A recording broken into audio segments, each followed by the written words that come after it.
បែកគ្នាលើកនេះបែកមែនតែនហើយអូនទៅមែនតែនហើយមិនដឹងឡើយវិលវិញពេលណាបែកគ្នាលើកនេះទ្រង់ចុកអួលផ្សា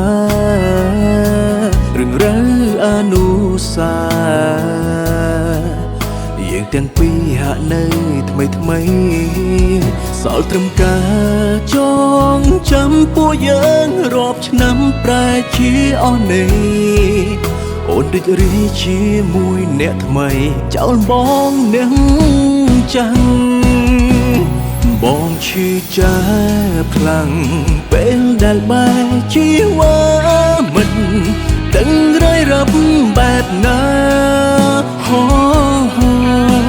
ទើបអូនព្រមវិលបកក្រោយបងខូចចិត្តខ្លាំងពេលបាត់បង់ត្រើនត្រៃ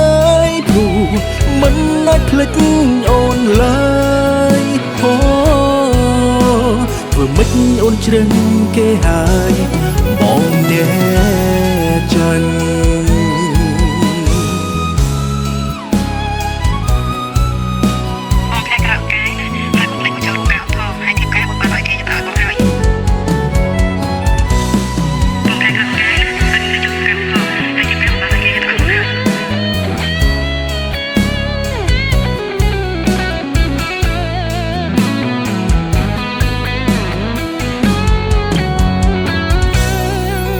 សល់ត្រឹមកា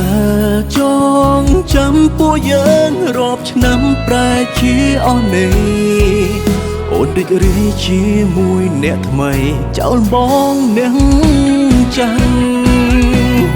បងឈឺចាខ្លាំងពេលដែលបែកជីវ៉ាមិនដឹងរឿយរាប់បែបណាទើបអូនព្រមវិលបកក្រោយបងខូចចិត្តខ្លាំងពេលបាត់បង់ត្រើនត្រៃព្រោះមិនអាចភ្លេចអូនឡើយធ្វើមិនអូនជ្រឹងគេហើយ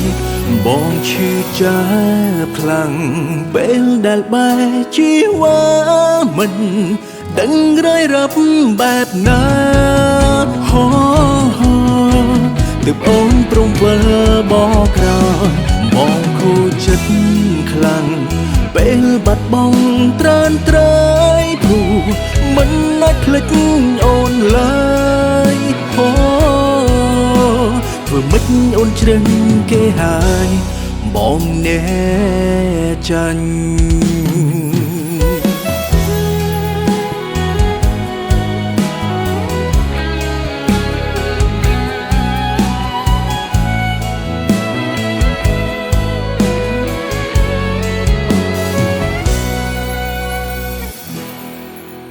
មួយឆ្នាំកន្លងផុតទៅហើយដែលពួកយើងបានបែកគ្នាបងពិតជាចង់ដឹងណាស់តើពេលនេះអូនសុខទុក្ខយ៉ាងណាបងនៅតែនឹកអូននៅតែបារម្ភអូនហើយក៏នៅតែស្រឡាញ់អូនដែររយៈពេលមួយឆ្នាំនេះ